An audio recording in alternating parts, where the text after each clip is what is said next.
Hey, what's up, Improvement Warrior? Jason Young back with you in the kitchen. I'm going to show you a way to clean out your air passages. Okay, cold, stuffed up, whatever you got, flu, fever, this is going to do it. So what you got, just get a cup. You need a carrier oil. So I like to use liquid stevia. You can use olive oil, coconut oil, whatever oil you have. And then just drop it down. Just a couple drops. Then you're going to do peppermint oil. It's my favorite oil. Always like to smell it. Every oil I open, I always give a little whiff. Aromatherapy, one of the best things you can do. Okay. Whoop.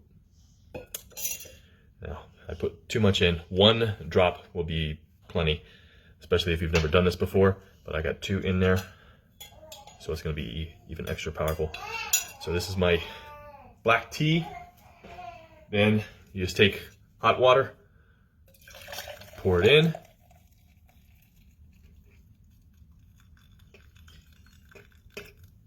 Okay, and then you're all set. Just over and whiff. That peppermint will just basically open up the nostrils.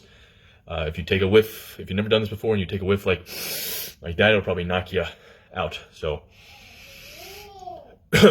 careful with what you do. And then that smell will last usually a few minutes, and then do it again. So, and it's getting more powerful as we go. So that too is really starting to knock me out.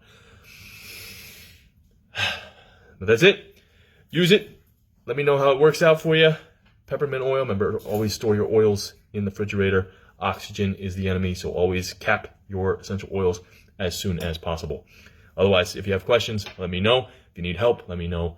Have a great day. Stay strong, stay positive. Be the improvement warrior.